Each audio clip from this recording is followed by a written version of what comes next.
Bringing in the present.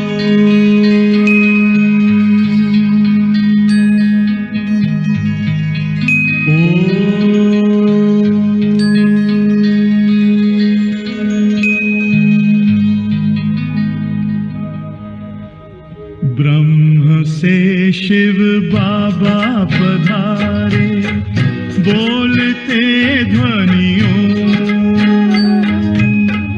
ब्रह्म से शिव बाबा पधारे, बोलते ध्वनियों। ब्रह्म मुख से मधुर वाणी, बोलते ध्वनियों। ब्रह्म से शिव बाबा पधारे, ओम ओम।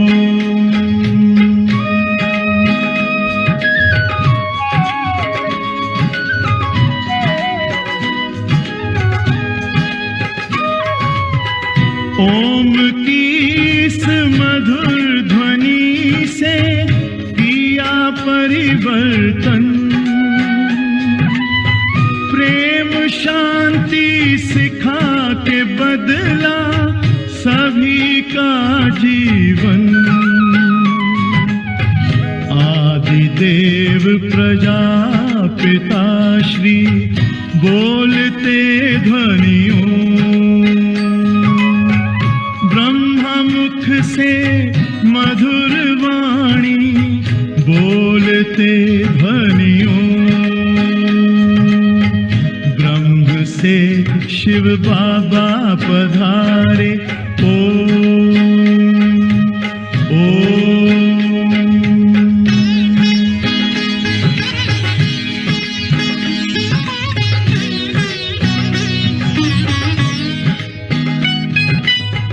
सोहनी सूरत मोहनी मूरत, ज्ञान के मोती। भव्य मुख पर चंद्रमासी, चमकती ज्योति। दिव्य दर्शन दिव्य वाणी, बोलते ध्वनियों। मुख से मधुर वाणी, बोलते ध्वनियों। ब्रह्म से शिव बाबा पधारे, ओम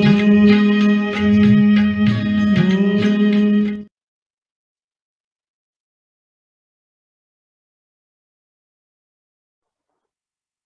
10 जून 2021 की सतगुरु बाबा की मुरली सुनेंगे। आज की मुरली में बाबा ने हम बच्चों को अमर कथा सुनाई है। भक्ति मार्ग में बाबा को अमरनाथ कहते हैं। तो बाबा आज बता रहे हैं कि बच्चे, आप ही आत्माएं सच्ची सच्ची पार्वती हो और मैं शिव परमात्मा आप पार्वतियों को अमर कथा सुनाने के लिए आया हूं। और उसी के साथ साथ शिव बाबा त्रिकालदर्शी भी हैं। तो त्रिकालदर्शी बाबा हम बच्चों को तीजरी की कथा भी सुना रहे हैं। बाबा हम बच्चों को सृष्टि के आदि मध्य अंत का ज्ञान सुनाते हैं। बाबा हमें पतित से पावन बनाते हैं। तो बाबा आज हम बच्चों को बहुत सुंदर सुंदर कथाएं सुना करके जैसे कि हमें अमरत्व का वरदान देते हैं। तो आज की मुरली में बाबा सार सुना रहे हैं। मीठे बच्चे, अमर बाबा आया है, तुम्हें ज्ञान का तीसरा नेत्र देने। अभी तुम तीनों कालों और तीनों लोकों को जानते हो। प्रश्न है, रूहानी बाप रूहों को वर्षा किस आधार पर देते हैं? शिव बाबा रूहानी बाप हैं और हम मनुष्य आत्माएं रूह हैं। तो बाबा पूछ रहे हैं आज की मुरली में बच्चों को कि रूहानी बाप रूहों को वर्षा किस आधार पर देते हैं? तो बाबा का जवाब सुनेंगे हमें। पढ़ाई के आधार पर। बाबा की मुरली हमारे लिए ईश्वरीय पढ़ाई है। ईश्वरीय पढ़ाई हम रोज पढ़े। बाबा ने हम बच्चों को रोज की मुरलियों में बहुत ही शक्तिशाली बातें, शांत मन होने वाली बातें, बहुत सुंदर धारणाओं की बातें बताई हैं। तो आज बाबा खास कह रहे हैं कि बच्चे बाप से वर्षा लेना है, तो उसके लिए एक ही आधार है, बाबा की पढ़ाई।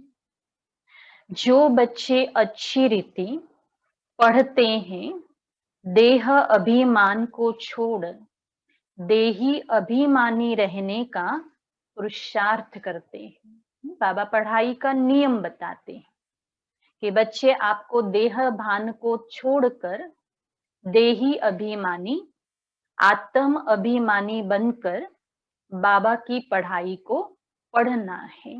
जैसे स्कूल में स्टूडेंट्स को बार बार अटेंशन दिया जाता है कि जब आप टीचर के सामने बैठे हैं तो टीचर को देखना है, टीचर की बातों को ध्यान से सुनना है, तो समझ में आएगा, तो पढ़ाई में होशियार भी हो जाएंगे। तो बाबा भी बता रहे हैं पुरुषार्थ बच्चों को करना है। बाबा कहते उन्हें ही बाप का वर्षा मिलता है। लौकिक बाप सिर्फ बच्चों को वर्षा देते हैं, लेकिन पारलौकिक बाप का संबंध रूहों से है। यहाँ पर शिव बाबा चाहे पुरुष हैं चाहे स्त्री हैं, भाई हैं या बहन हैं, बाबा हर एक आत्माओं को पढ़ाई के आधार से वर्षा देते हैं। इसीलिए रूहों को वर्षा देते हैं। आज मुरली में बाबा गीत सुना रहे हैं, भोलेनाथ से निराला और कोई भी नहीं है। ओम शांति। रूहानी बच्चे रूहानी बाप से अमर कथा सुन रहे हैं। इस मृत्यु लोक से अमर लोक में जाने के लिए। निर्वाण धाम को अमर लोक नहीं कहा जाता। निर्वाण धाम जो बाबा ने कहा वाणी से परे धाम है, बाबा कहते उसे अमर लोक नहीं कहा जाता। अमर लोक जहां तुम अकाली मृत्यु को नहीं पाते हो, अचानक जहां पर किसी की मृत्यु नहीं होगी, ऐसे लोक को, ऐसी दुनिया को अमर लोक कहते हैं। इसीलिए उनको अमर लोक कहा जाता है। रूहानी बाप जिसको अमरनाथ कहा जाता है, जरूर अमर लोक में जाने के लिए मृत्यु लोक में कथा सुनाएंगे। बाबा हम बच्चों को अभी मृत्यु लोक में कथा सुना रहे हैं।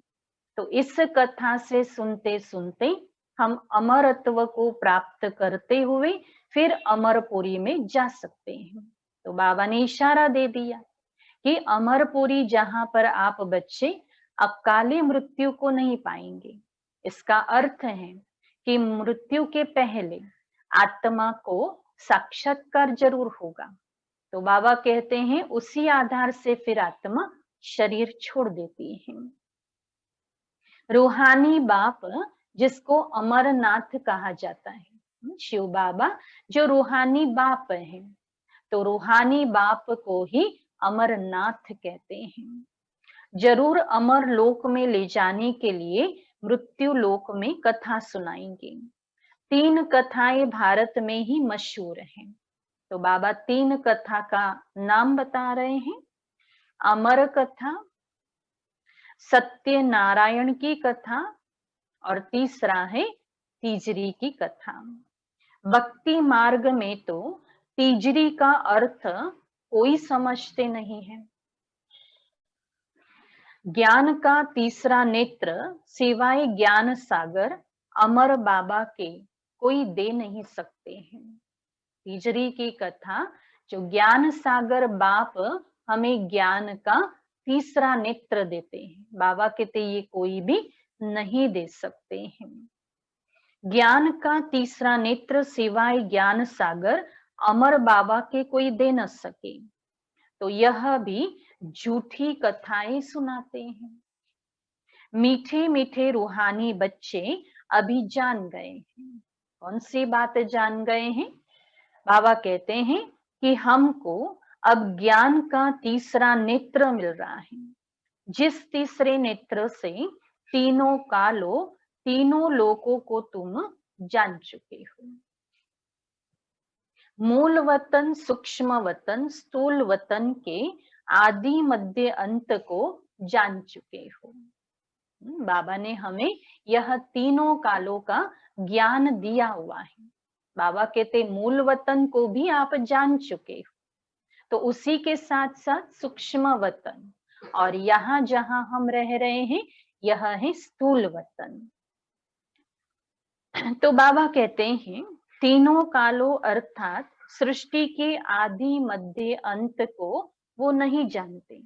मूल वतन, सूक्ष्म वतन, स्थूल वतन को बहुत जानते हैं, परंतु तीनों कालों के आदि मध्य अंत को कोई नहीं जानते हैं। तो बाबा कहते अब मीठे मीठे रूहानी बच्चे रूहानी बाप से सुन रहे हैं। हम सभी शिव बाबा के मीठे मीठे बच्चे हैं। तो बाबा हम बच्चों को कहते हैं कि आप मीठे बाबा से यह ज्ञान सुन रहे हैं, हम उनके बच्चे बने हैं। एक ही बार तुम रूहानी बच्चों को रूहानी बाप मिला हुआ है, तो रूहों को पढ़ाते हैं और सब देह अभिमानी होने के कारण कहते हैं मैं यह पढ़ता हूं। बाबा क्या कह रहे हैं कि रूहों को बाबा पढ़ाते हैं और सब देह अभिमानी होने के कारण कहते हैं मैं यह पढ़ता हूं, मैं यह करता हूं। तो देह अभिमान आ जाता है। इस मेंपन में ही बाबा ने कहा देह अभिमान आ जाता है। अभी इस संगम पर रूहानी बाप आकर रूहानी बच्चों को कहते हैं तुम अच्छी रीति पढ़ो। बाबा अटेंशन जरूर खिंचवाएंगे बच्चों को। बाबा कहते हैं अच्छी रीति पढ़ो। तो बाप से हर एक बच्चा वर्षा लेने का हकदार है, क्योंकि सब रूहानी बच्चे हो ना। तो बाबा आज पक्का करा रहे हैं कि बच्चे आप भले आत्मा देह के अंदर हो, लेकिन हो तो आप आत्मा ही। हमारा ओरिजिनल स्वरूप तो आत्मा का ही हो जाता है। तो बाबा कहते हैं आप रूह ही बाबा से पढ़ रहे हो, तो ये पक्का कर लो। लौकिक संबंध में सिर्फ बच्चा वर्षे का हकदार बनता है। इस पारलौकिक संबंध में सभी बच्चों रूहों को वर्षा मिलता है। अमरनाथ की भी कथा सुनाते हैं। कहते हैं पार्वती को पहाड़ी पर कंदराओं में जाकर कथा सुनाई। कथा तो बहुत लंबी चौड़ी है, लेकिन बाबा शॉर्ट में बच्चों को बता रहे हैं कि कथा में तो ऐसे ही दिखाया है कि पार्वती ऊंचे पहाड़ पर बैठी थी और शंकर भी उसके साथ बैठा था। कहते हैं गुफाएं थी, तो बैठकर उनको कथा सुनाई गई। कंडीशन भी रखी हुई थी कि कथा के बीच में नींद नहीं करना है। पर बाबा कहते सोचो, ये तो कथा है, ये कहानियां हैं, ये कोई रियलिटी नहीं है। बाबा कहते ऐसे पहाड़ पर बैठकर पार्वती कथा सुन। पार्वती तो थी ही अमर, लेकिन फिर भी अमर कथा सुनने के लिए बैठ गई। तो बाबा कहते ये तो रॉन्ग हो जाता है। बाबा कहते यह रॉन्ग हो जाता है। अब तुम बच्चे जानते हो झूठ क्या है, सच क्या है। बाबा हम बच्चों को बता रहे हैं। बाबा कहते विचार करो इस बात पर कि झूठ क्या है, सच क्या है। सच तो जरूर सच बाबा ही सुनाएंगे। सच बातें सच शिव बाबा ही सुनाते हैं। बाप एक ही बार सच सुनाए सच खंड का मालिक बनाते हैं। तुम जानते हो इस झूठ खंड को आग लगनी है। बाबा कहते इस दुनिया में विनाश जरूर होगा। यह झूठी दुनिया है तो इसे आग जरूर लगनी है। यह जो कुछ देखने में आता है यह नहीं रहेगा। तो बाबा कहते समय बाकी थोड़ा है। समय की सावधानी बाबा से मिल रही है। बाबा कहते अभी समय बहुत ही थोड़ा है। यह शिव बाबा का ज्ञान यज्ञ है। जैसे लौकिक संबंध में भी बाप यज्ञ रचते हैं, तो कोई रुद्र यज्ञ रचते हैं, कोई गीता यज्ञ रचते हैं। बाबा कहते लौकिक में भी यज्ञ रचा जाता है तो उसके भी नाम होते हैं। बाबा कहते कोई रुद्र यज्ञ कहते हैं तो कोई गीता यज्ञ भी रचते हैं, कोई रामायण यज्ञ भी रचते हैं। बाबा कहते हैं तो यह है शिव बाबा व रुद्र ज्ञान यज्ञ।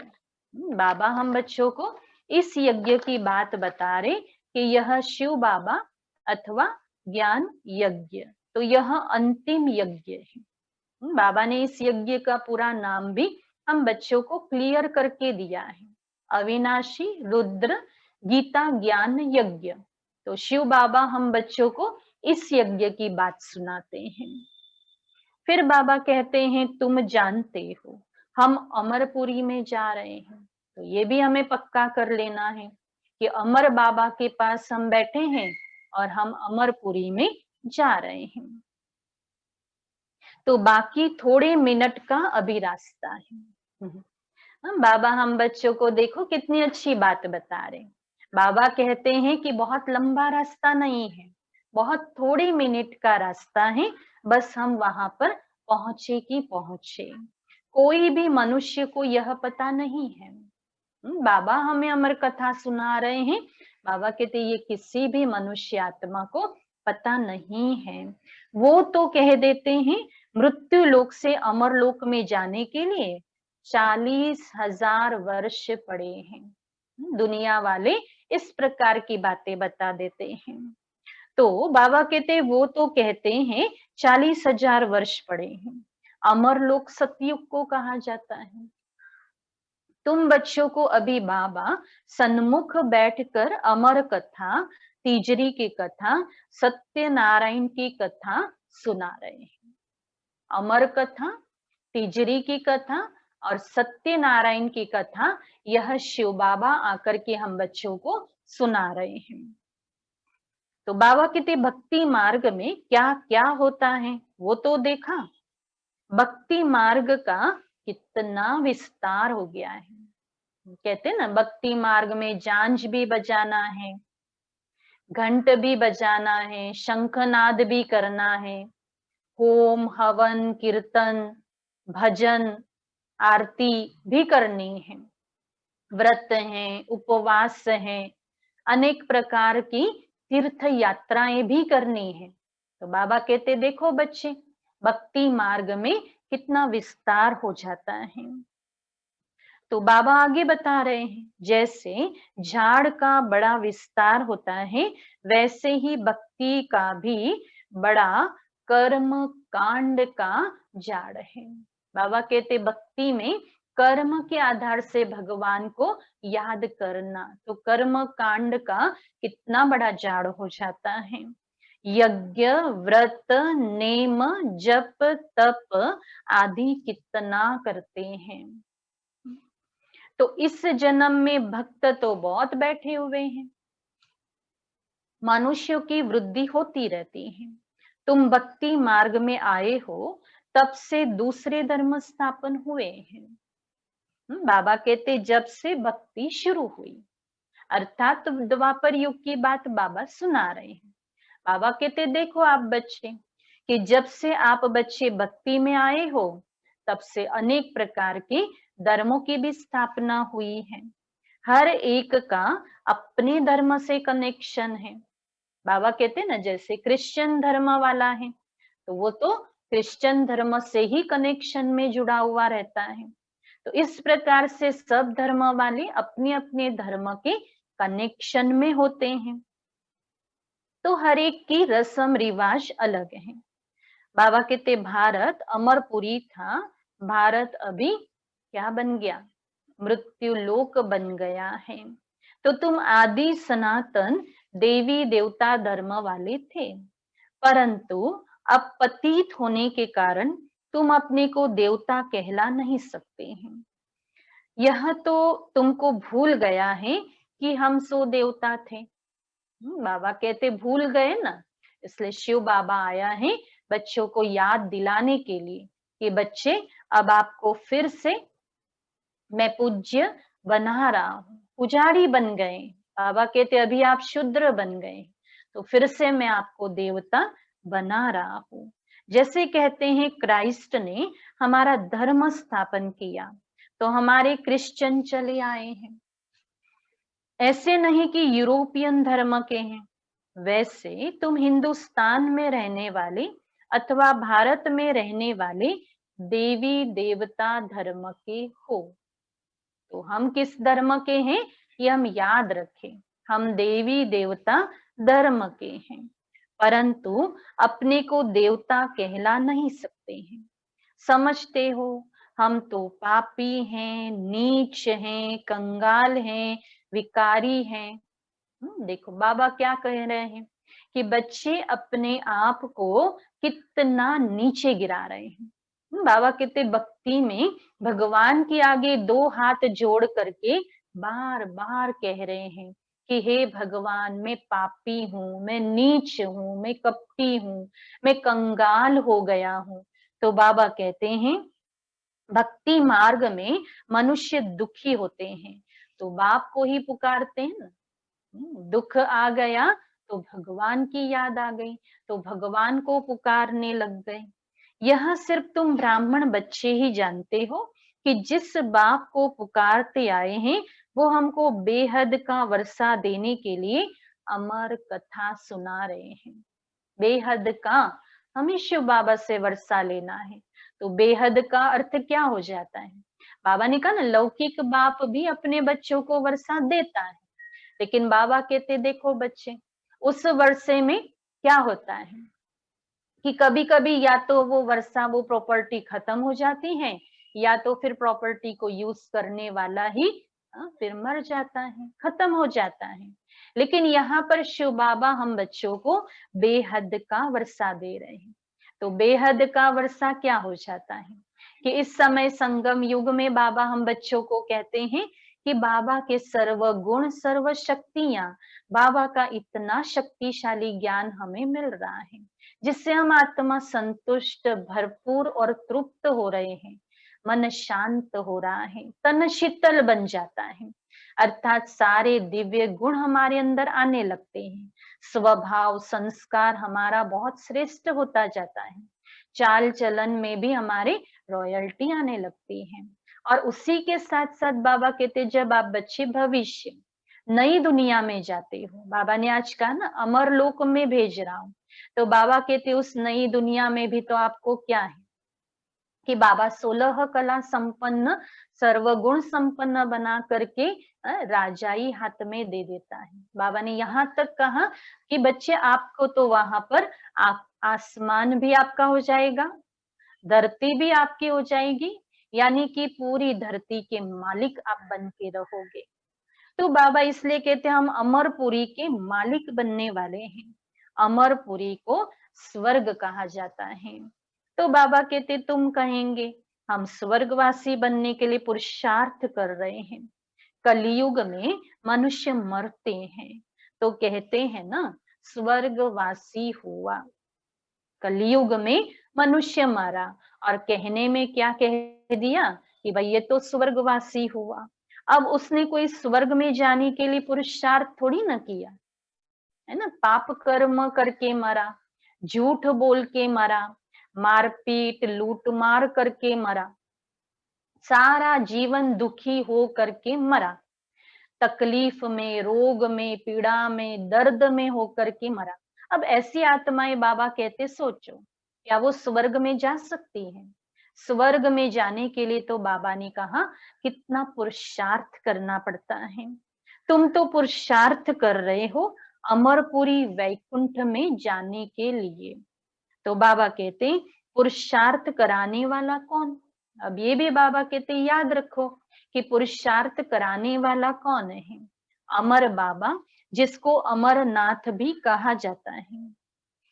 बाबा कह रहे हैं इस यज्ञ को पाठशाला भी कहते हैं। बाबा क्या कह रहे हैं? इस यज्ञ को पाठशाला भी कहते हैं। दूसरे कोई पाठशाला को यज्ञ नहीं कहा जाता है। यह यज्ञ अलग रचे जाते हैं, जिसमें ब्राह्मण लोग बैठकर मंत्र पढ़ते हैं। ये तो सभी देख रहे हैं। बाबा कहते भक्ति मार्ग में यज्ञ रचते हैं तो ब्राह्मण बैठे हुए होते हैं, और वो ब्राह्मण क्या करते हैं? लकड़ियां जलाते हैं और उसमें चीज वस्तु डालते हैं, मंत्र का उच्चारण होता है और स्वाहा स्वाहा करते जाते हैं।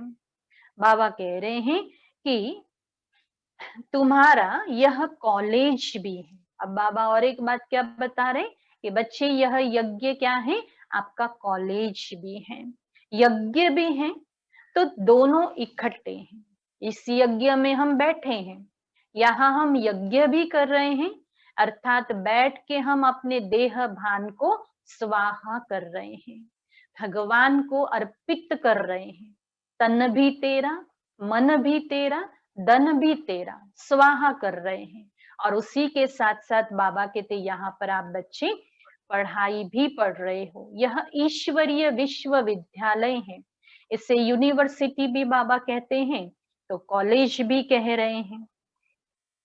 तो बाबा कहते तुम जानते हो इस ज्ञान यज्ञ से विनाश ज्वाला प्रज्वलित हुई है, इसमें सारी दुनिया स्वाहा होनी है।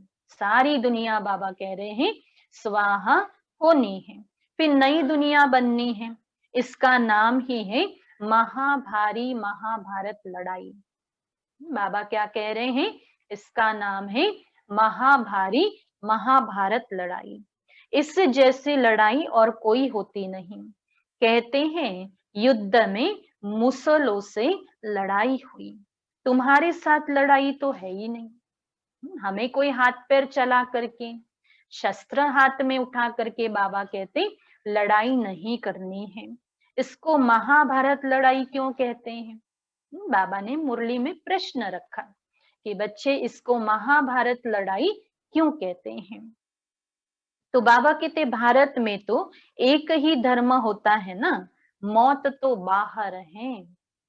बाबा कहते हैं भारत में तो एक ही धर्म होता है, मौत तो बाहर है, यहाँ लड़ाई की बात ही नहीं है। बाबा ने कहा ना बाहर के दो देश आपस में लड़ेंगे, लेकिन विजय तो किसकी होगी? भारत देश की ही होगी। तो बाप समझाते हैं तुम्हारे लिए नई दुनिया चाहिए तो जरूर पुरानी दुनिया का विनाश।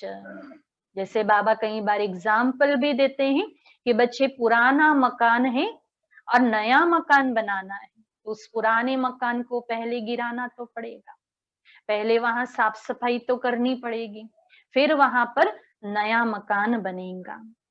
तो बाबा कह रहे हैं तुम बच्चों की बुद्धि में विराट रूप का भी सारा ज्ञान है, यह भी समझते हो जो कल्प पहले आए थे वही आएंगे देवता बनने के लिए। तो बाबा कहते बुद्धि का काम है ना, कल्प पहले वाले हम बच्चे हैं, ये भी हमें पॉइंट याद रखनी चाहिए कि मैं ही वो 5000 वर्ष पहले वाला शिव बाबा का बच्चा हूँ। तो हम जितने ब्राह्मण बने हैं अब फिर देवता बनेंगे। प्रजापिता ब्रह्मा भी गाया हुआ है, परम पिता परमात्मा ब्रह्मा द्वारा मनुष्य सृष्टि रचते हैं, इसलिए ब्रह्मा को प्रजापिता कहते हैं। परंतु कैसे और कब रचते हैं तो यह कोई भी नहीं जानते हैं। क्या शुरू में मनुष्य नहीं है जिसको रचते हैं, बुलाते ही हैं पतित पावन आओ। तो मनुष्य जब पतित होते हैं तब तो बाप आते हैं। बाबा कहते जब मनुष्य पतित बन जाते हैं, विषय विकारों के वश हो जाते हैं, तभी तो शिव बाबा आते हैं। किस लिए आते हैं बाबा ने कहा, दुनिया को बदलने के लिए। तुमको बाप नई दुनिया का लायक बनाते हैं। तो सोच ले वे हम कि अभी हम क्या हैं, तो लायक के आगे क्या जुड़ गया, अभी हम ना है। तो ना है ना, अर्थात हमारे अंदर अभी भी नास्तिकपना है, अभी भी हम बाबा के आगे कोई ना कोई बातों में ना ना ना ना कर रहे हैं। तो अब से क्या करें, हाँ जी बाबा, जी बाबा। बाबा जो पुरुषार्थ करने के लिए कह रहे हैं, बाबा ने कहा हाँ जी कहो, तो क्या हो जाएंगे, लायक बन जाएंगे। तो तुमको बाप नई दुनिया का लायक बनाते हैं। अभी सब तमो प्रधान पुरानी दुनिया में हो और फिर क्या होगा, सतो प्रधान बन जाएंगे, तो सतो प्रधान दुनिया में जाएंगे। बाप ने समझाया है हर एक मनुष्य मात्र को हर चीज को सतो रजो तमो में आना होता है। तो पहले क्या बताया बाबा ने, सतो में जाएंगे। तो पहले सतो है, फिर उसके बाद बाबा ने क्या बताया, रजो है, और फिर बाबा कहते तमो में आ जाते हैं। दुनिया नई से पुरानी जरूर होती है। फिर बाबा बच्चों को उदाहरण भी बता रहे हैं, कपड़ा भी नया पहनते हैं फिर पुराना होता है ना। दिवाली पर हमने नए कपड़े खरीदे और धीरे धीरे फिर अगली दिवाली आने तक वो कपड़े पुराने हो जाते हैं। तो तुमको ज्ञान मिला है, सच्ची सत्य नारायण की कथा अभी तुम सुन रहे हो। तो गीता है सर्व शास्त्रमय शिरोमणि। बाबा गीता शास्त्र को सबसे श्रेष्ठ बता रहे। बाबा कहते यह गीता क्या है, सर्व शास्त्रों में श्रेष्ठ है। और वो भी कौन सी गीता, जो बाबा हम बच्चों को सुनाते हैं, जो शिव बाबा ने सुनाई है वही सत्य गीता है, क्योंकि शिव बाबा सत्य है। तो बाकी हैं उनके बाल बच्चे, जैसे ब्रह्मा की वंशावली वैसे गीता है मुख्य। बाबा कहते जैसे ब्रह्मा की वंशावली है वैसे गीता मुख्य है। ऊंचते ऊंच माँ बाप बाकी हैं बच्चे, अभी माँ बाप से वर्षा मिलता है। बाकी कितने भी शास्त्र पढ़े कुछ भी करें, वर्षा मिल नहीं सकता। बाबा कहते भक्ति के शास्त्र तो बहुत हैं और हमने बहुत पढ़े और सुने भी हैं। बाबा कहते उससे तो कोई शिव बाबा का वर्षा नहीं मिलता है। करके जो शास्त्र पढ़ते हैं उनकी बहुत कमाई होती है। वो तो हो गया अलग काल के लिए, यहाँ तुम बच्चे सुनते हो तो कितनी कमाई करते हो, ये भी हम समझे। हम कितनी कमाई करते हैं 21 जन्म के लिए। तो बाबा कहते विचार करो, 21 जन्मों के लिए शिव बाबा हमको कमाई करके दे रहा है। बाबा कहते विचार करो, वह एक सुनाएंगे सब उनको पैसे देंगे। यहाँ बाप तुम बच्चों को सुनाते हैं, तुम 21 जन्म के लिए कितने साहूकार बनते हो। वहां सुनाने वाले की जेब भरती है। बाबा कहते हैं जो दुनिया में शास्त्र पढ़ करके सुनाने वाले लोग हैं ना, उनकी तो जेब भर जाती है। पर बाबा कहते यहाँ तुम बच्चे बैठ के बाबा से जो ज्ञान सुनते हो, इससे अगले 21 जन्म तक बाबा कहते आप माला माल बन जाते हो। तो फिर बाबा कहते भक्ति आदि करना प्रवृत्ति मार्ग वालों का काम है। तुम हो प्रवृत्ति मार्ग वाले, तो तुम जानते हो स्वर्ग लोग, बाबा ने कहा सूर्य के लिए नहीं कहते। क्यों नहीं कहते हैं, क्योंकि बाबा ने ये भी जवाब दिया है। बाबा कहते ना सूर्य कभी आधा या पौना नहीं उगता, सूर्य अपनी अवस्था में होता है। सूर्य हमेशा गोल आकार में होता है और तेजोमय होता है। बाबा कहते सूर्य हमेशा प्रकाश देने का काम करता रहता है। सतयुग से लेकर के कलयुग तक सूर्य अपना यह कार्य परिपूर्ण रीति से करता है। लेकिन बाबा कहते चंद्रमा, वो तो कभी देखो तो पूरा गोल होता है, कभी देखो तो पौना होता है, कभी देखो तो आधा होता है और कभी देखो तो लकीर मात्र होता है। तो बाबा ये हम आत्माओं की अवस्था बता रहे हैं। बाबा कहते सतयुग में आप आत्माएं संपूर्ण सतो प्रधान अर्थात चंद्रमा जैसे, अर्थात 16 कला संपूर्ण। फिर बाबा ब्रह्मा बाबा का भी उदाहरण इसी में देते हैं, क्योंकि शिव बाबा तो ज्ञान सूर्य हैं और ब्रह्मा बाबा ज्ञान चंद्रमा है। तो उनके साथ साथ हम सतयुग में रहते हैं और उनके साथ साथ हम फिर उतरती कला में आते हैं। तो जैसे अवस्थाएं चेंज होती हैं, तो तुम जानते हो हम आत्माएं भविष्य में सर्वगुण संपन्न 16 कला संपूर्ण, फिर आधा कल्प के बाद उनमें खाद पड़ जाती है। जैसे ही आधा कल्प पूरा हुआ, द्वापर से आत्मा में खाद अर्थात विकारों की प्रवेशता हो जाती है। अभी तुम समझते हो हम फिर से सर्वगुण संपन्न 16 कला संपन्न बनते हैं। सो देवता फिर से बन रहे हैं। हम आत्माएं पहले अपने घर जाएंगे, फिर हम शरीर धारण कर सो देवता बनेंगे, फिर चंद्रवंशी घराने में आएंगे। 84 जन्मों का हिसाब किताब चाहिए। बाबा ने कहा 84 जन्मों का हिसाब किताब चाहिए, किस युग में किस वर्ष में कितने जन्म हुए। बाप ने 84 जन्मों की सच्ची सच्ची कथा अभी सुनाई है। तुम बच्चों को कहेंगे तुम भारतवासी 84 जन्म लेते हो, अपने को एक तो ब्राह्मण समझना पड़े। ब्रह्मा मुख वंशावली, अभी हम क्या है, ब्राह्मण हैं।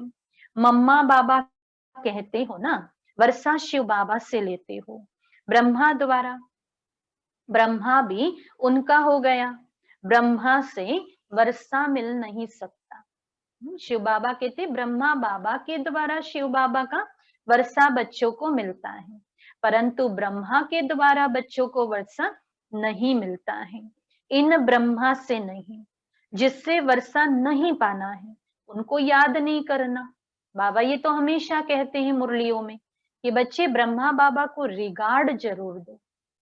तो रिगार्ड कैसे देंगे, तो उनको याद नहीं करो, परंतु उन्होंने जो चरित्र अपने अंदर अपनाए, उन्होंने जो शिव बाबा के ज्ञान को फॉलो किया, कर्म प्रैक्टिकल किए। बाबा कहते आप बच्चों को ब्रह्मा बाबा के चरित्र को फॉलो करना है। बाकी बाबा कहते हैं याद तो शिव बाबा को ही करो, एक शिव बाबा को ही याद करना है। ये भी हमें गांठ बांध देनी है कि हमें एक शिव बाबा को ही याद करना है। उनको ही कहते हैं तुम मात पिता हम बालक तेरे, तुम्हारी कृपा से सुख घनेरे। तो तुम इनके पास आते हो तो बुद्धि में रहता है। हम शिव बाबा के पास आते हैं, चाहे हम सेवा केंद्र पर जाते हैं, चाहे हम मधुबन में जाते हैं, लेकिन हमें बुद्धि में याद रखना है कि हम शिव बाबा के पास जाते हैं। तो आत्मा बिंदी है, उसमें 84 जन्मों का पाठ नुंधा हुआ है। आत्मा भ्रुकुटी के बीच में रहती है, उड़ती भी सेकंड में है। मैं आत्मा इस शरीर को छोड़कर दूसरा लेती हूँ, भ्रुकुटी के बीच में विराजमान होता हूँ। बुद्धि में समझ है हमारी आत्मा ऐसी है। बाबा कहते बुद्धि में यह समझ रखना है। सतयुग में तो कोई ऐसी चीज देखने की आशा नहीं रहती। बाबा कहते आत्मा का ज्ञान सतयुग में नहीं है, इसलिए इस चीज को देखने की आशा ही नहीं रहती। आत्मा को देख सकते हैं कैसे, दिव्य दृष्टि से। शिव बाबा ने हम सभी को दिव्य दृष्टि दी है, अर्थात दिव्य बुद्धि का वरदान दिया हुआ है। दिव्य चक्षु शिव बाबा ने दिए हैं, ज्ञान का तीसरा नेत्र शिव बाबा ने दिया है। तो बाबा कहते उसे महसूस करना है। कोई इन आंखों से देखने की बात नहीं। हमारी स्थूल आंखों से हम आत्मा को देख नहीं सकते, भक्ति मार्ग में ही साक्षात्कार करते हैं। फिर बाबा उदाहरण दे रहे हैं भक्ति मार्ग का। जैसे रामकृष्ण का शिष्य विवेकानंद था, उसने बताया है, मैं सामने बैठा था तो उनकी आत्मा निकलकर मेरे में प्रवेश हो गई। ये भक्ति मार्ग का उदाहरण है। ब्रह्मा बाबा का भी उदाहरण हमारे सामने है। ब्रह्मा बाबा के लौकिक चाचा जी, जब बाबा ने कहा कि लौकिक चाचा जी की मृत्यु होने वाली थी, तो ब्रह्मा बाबा तो उनके पास ही बैठे थे, अंतिम श्वास चल रहा था। तो ब्रह्मा बाबा को भी स्पष्ट साक्षात्कार हुआ। कौन सा? कि ब्रह्मा बाबा के चाचा की आत्मा उनके शरीर के अंदर मस्तक से लेकर के पैर तक चली और फिर पैर से वापस मस्तक कर आई और मस्तक से ही बाहर निकल गई। तो बाबा ने समझा कि आत्मा जब शरीर छोड़ती है तो पहले क्या करती है? अपने संपूर्ण शरीर का जांच करती है कि शरीर की कोई इंद्रियों में अभी भी थोड़ी बहुत जान तो बाकी नहीं है। तो वो चेक करती है और चेक करने के बाद पता चलता है कि अब यह मेरा अंत समय आ गया, अब मुझे इस पिंजड़े से बाहर निकल जाना चाहिए। तो आत्मा फिर क्या करती है? मस्तक से उड़ जाती है। तो बाबा भी हम बच्चों को यह उदाहरण दे दे करके समझा रहे हैं कि ऐसे कोई होता नहीं है, आत्मा कैसे एक शरीर छोड़ दूसरे में प्रवेश करे। किसी दूसरे में आत्मा तुरंत प्रवेश करे, जैसे बाबा ने उदाहरण रामकृष्ण का, स्वामी विवेकानंद का बताया। बाबा कहते इस प्रकार से किसी दूसरे के अंदर तुरंत आत्मा प्रवेश करे, ऐसे कैसे हो सकता है? ये सब बातें तुम बच्चों को समझाई जाती हैं। बाबा मुरलियों के द्वारा ही ये सारी बातें बता रहे हैं ना। कईयों को बहुत सारे इस सब्जेक्ट पर प्रश्न भी होते हैं, तो बाबा ने इसलिए तो कहा कि बच्चे रोज क्या करो? मुरली जरूर पढ़ो, मुरली जरूर सुनो, और एक बार में नहीं। बाबा ने कहा दिन भर में जब समय मिले, जब फुर्सत मिले, मुरली जरूर पढ़ लो या सुन लो, ताकि बाबा क्या कहते हैं? प्रश्नों से आप परे हो जाओ, प्रसन्न चित्त बन जाओ। फिर आगे बाबा सुना रहे हैं, अभी तुम समझते हो हम अमर लोक में जाने के लिए पुरुषार्थ कर रहे हैं। तो आज क्या पक्का करेंगे हम सभी कि हम सभी को अब कहाँ जाना है? अमर लोक में जाना है। तो अमर बाबा आया है हमें अमरपुरी में, अमर लोक में ले जाने के लिए। तो अमर लोक में हम जन्म लेंगे, ये खुशी की बात है हमारे लिए कि हम अमरपुरी में जन्म लेंगे। वहां हम गर्भ महल में होंगे। यहाँ पर बाबा कहते हैं ना, गर्भ जेल है, यहाँ पर दुखी होकर के बच्चे को जन्म लेना पड़ता है। पर बाबा कहते देखो, सतयुग में गर्भ महल होता है, यहाँ तो गर्भ जेल में बहुत त्राही त्राही करते हैं। अब आधा कल्प के लिए बाबा तुमको सब दुखों से छुड़ाते हैं, क्योंकि कर्म ही ऐसे करके आई हुई आत्मा होती है। बहुत पाप कर्म करके आत्मा शरीर छोड़ के अगर किसी माँ के घर में आत्मा प्रवेश कर लेती है, तो बाबा कहते सोचो, उस आत्मा को तो उस गर्भ में भी बहुत दुख झेलना है, और फिर जन्म लेने के बाद भी तो दुख ही मिलता है, क्योंकि जीवन भर उस आत्मा ने पिछले जन्म में पाप ही किया है। तो इसलिए बाबा कहते दुख की दुनिया है, तो दुखी होकर के जन्म बच्चे लेते हैं। इसलिए कहते हैं ना, कलयुग में जन्म लिए हुए बच्चे रोते रहते हैं, लेकिन सतयुग में जन्म लेने वाले बच्चे कितने होंगे? कैसे होंगे? बहुत सुंदर होंगे, स्वच्छ शालीन बुद्धि वाले होंगे, शांत होंगे, मुस्कुराते होंगे। तो बाबा कहते हैं कितना प्यार से ऐसे बाप को याद करना चाहिए।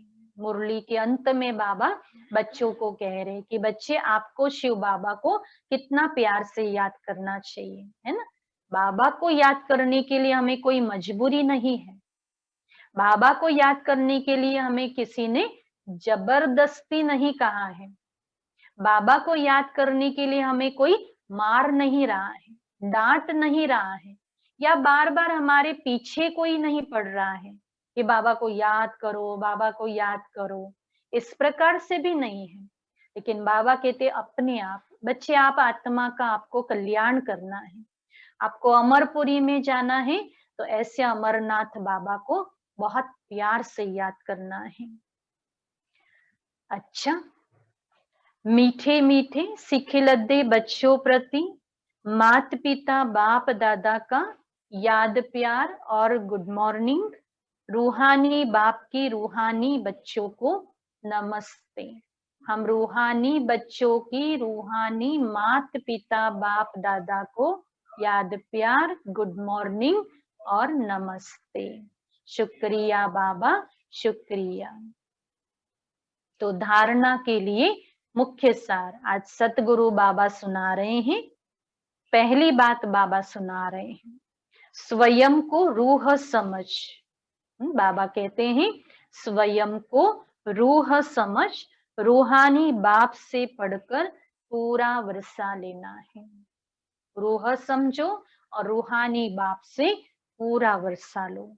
सच्चिखंड का मालिक बनने के लिए सच्ची कथा सुननी और सुनानी है। बाबा हमें सच्चिखंड में ले जा रहे हैं और शिव बाबा सच हैं और शिव बाबा की बातें भी सच ही हैं। तो हमें यह सच बातें सुननी है और साथ साथ बाबा ने क्या कहा, सुनानी भी है। दूसरी बात है, जिस बाप से बेहद का वर्षा मिलता है, शिव बाबा से हम बच्चों को बेहद का वर्षा मिलता है, उसे ही याद करना है। किसी देहधारी को याद नहीं करना है। इस पुरानी दुनिया को आग लगनी है। बाबा ने आज मुरली में कहा कि यह पुरानी दुनिया खत्म हो जाएगी, आग लग जाएगी, तो इसीलिए इसे देखते भी नहीं देखना है। मुरली में वरदान बाबा बता रहे हैं, मन मना भव की विधि द्वारा, मन मना भव की विधि द्वारा मन रस की स्थिति का अनुभव करने वाले, मन रस की स्थिति का अनुभव करने वाले और कराने वाले सर्व बंधन मुक्त भव। थोड़ा वरदान आज का बड़ा है टाइटल, लेकिन हम जरूर इसे याद रखें। मन मना भव की विधि द्वारा मन रस की स्थिति का अनुभव करने और कराने वाले बंधन मुक्त भव। तो बाबा विस्तार बता रहे हैं, जो बच्चे लोहे की जंजीरें और महीन धागों के बंधन को तोड़, लोहे की जंजीरें और महीन धागों के बंधन को तोड़ बंधन मुक्त स्थिति में रहते हैं, वे कलयुगी स्थूल वस्तुओं की रसना, कलयुगी स्थूल वस्तुओं की रसना व मन के लगाव से मुक्त हो जाते हैं। तो उन्हें देह अभिमान व देह की पुरानी दुनिया की कोई भी वस्तु, देह भान या देह की पुरानी दुनिया की कोई भी वस्तु जरा भी आकर्षित नहीं करती हैं। जब कोई भी कर्मेंद्रियों के रस, कर्मेंद्रियों के रस भी होते हैं, नयन, कान रस, है ना, मुख रस, बाबा कहते ये रस भी होते हैं। तो बाबा कहते अर्थात विनाशी रस के तरफ आकर्षण न हो, अर्थात कोई भी लगाव न हो, तब अलौकिक अतीन्द्रिय सुख व मनरस स्थिति का अनुभव होता है। आप बाबा के साथ जुड़े हुए हैं, बाबा से हर पल बातें करते रहते हैं, बाबा को देखते रहते हैं, हर कर्मों में बाबा आपके साथ हैं, तो बाबा कहते आपको मन रस आएगा, क्योंकि आपका मन कहाँ है, बाबा में जुड़ा हुआ है। इसे मनमना भव कहते हैं। तो मन रस आता है, इसके लिए निरंतर मन मना भव की स्थिति चाहिए। स्लोगन है, सच्ची सेवा वह है। बाबा कह रहे हैं, सच्ची सेवा वह है जिसमें सर्व की दुआओं के साथ खुशी की अनुभूति हो। सेवा हम करें और सेवा के अंदर सफलता तब है कि जब सभी की दुआएं भी मिल रही हैं और उस दुआओं के आधार से हम खुश भी हैं। तो बाबा ने स्लोगन दिया, सच्ची सेवा वह है जिसमें सर्व की दुआओं के साथ खुशी की अनुभूति हो। तो आज मुरली का सार बाबा बता रहे, मीठे बच्चे, अमर बाबा आया हुआ है तुम्हें ज्ञान का तीसरा नेत्र देने के लिए। अभी तुम तीनों कालों और तीनों लोकों को जानते हो। बाबा ने पूछा प्रश्न, रूहानी बाप रूहों को वर्षा किस आधार पर देते हैं? तो बाबा ने कहा, पढ़ाई के आधार पर। जो बच्चे अच्छी रीति पढ़ते हैं, देह अभिमान को छोड़ देही अभिमानी रहने का पुरुषार्थ करते हैं, उन्हें ही बाप का वर्षा मिलता है। लौकिक बाप सिर्फ बच्चों को वर्षा देते हैं, लेकिन पारलौकिक बाप का संबंध रूहों से है, इसलिए रूहों को वर्षा देते हैं। और आज गीत है, भोलेनाथ से निराला और कोई भी नहीं। तो भी हम सतगुरु बाबा को भोग स्वीकार कराएंगे। ओम शांति।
पंछी उड़ो आतम वतन में,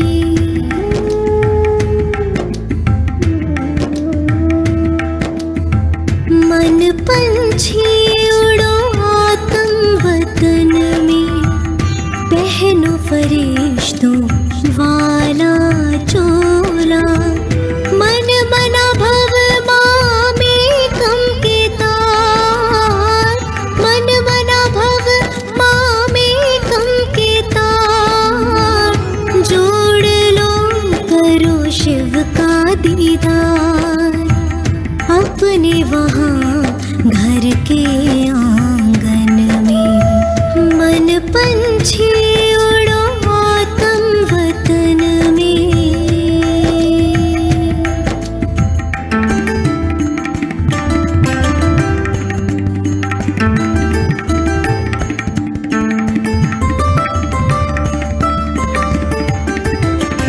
हाथों में अमृत की प्याली, फूलों से सजी हो भोग की थाली,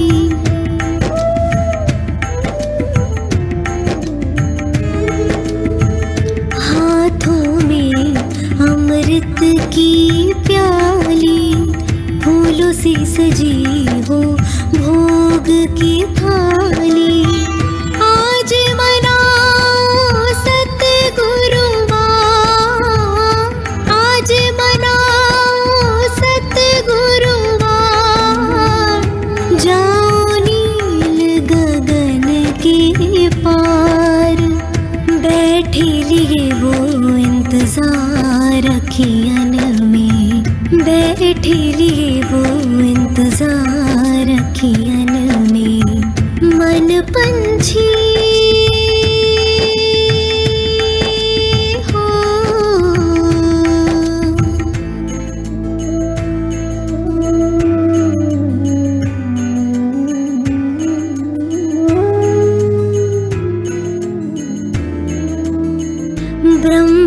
तन में शिव जी पधारे, सोए भाग जगाए हमारे।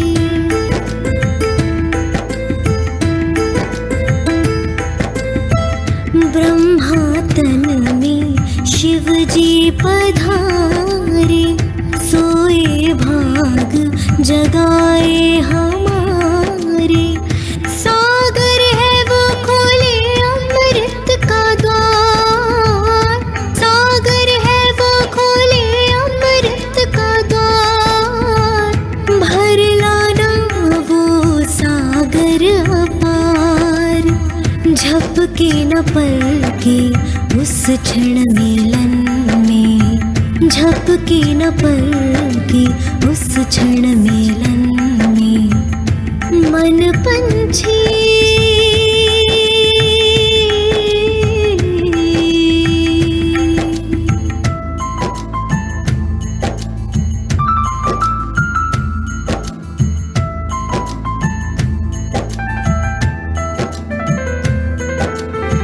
ले जाओ तुम यादें हमारी, कहना महक रही फुलवारी।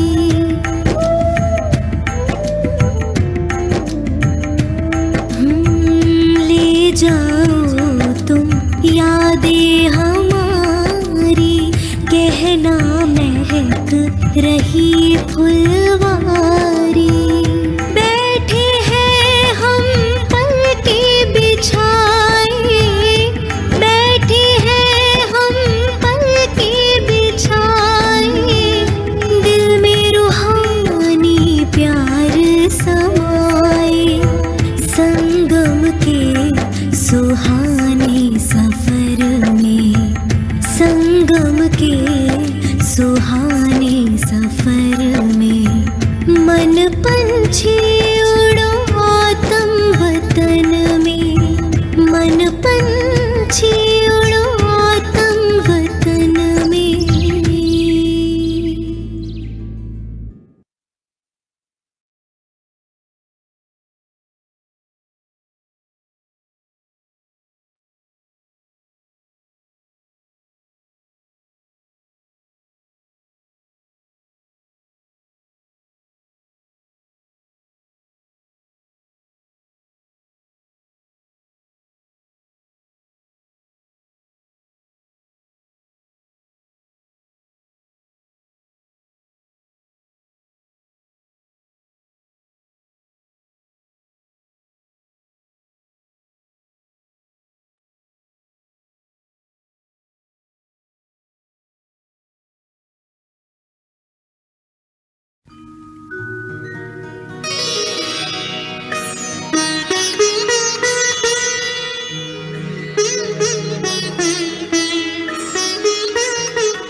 तेरी याद का अमृत पीते हैं, तेरी याद का अमृत पीते हैं।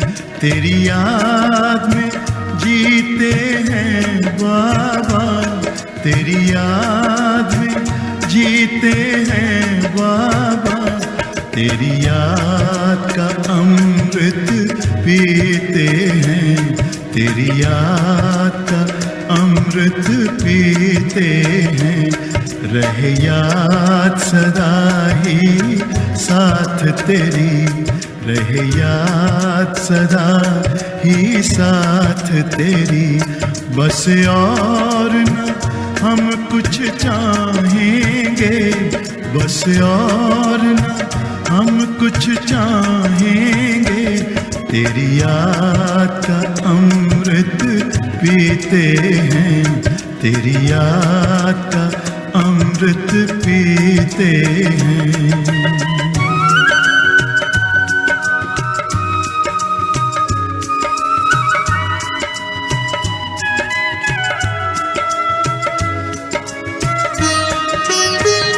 जो पल बीते तेरी यादों में, जो पल पल बीते तेरी यादों में, वो पल अविनाशी होते हैं, वो पल अविनाशी होते हैं।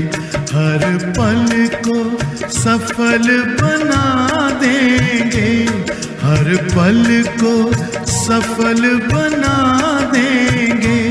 तेरी याद कभी ना छोड़ेंगे, तेरी याद कभी ना छोड़ेंगे। तेरी याद का अमृत पीते हैं, तेरी याद का अमृत पीते हैं।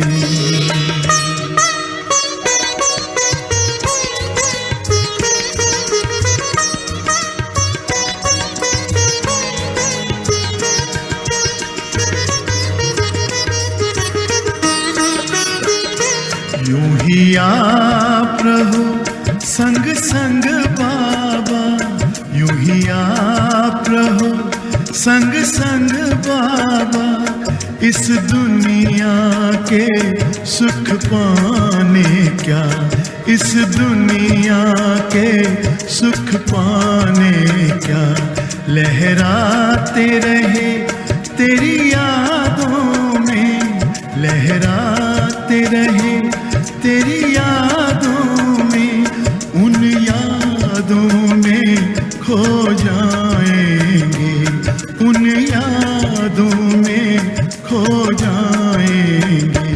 तेरी याद का अमृत पीते हैं, तेरी याद का अमृत पीते हैं।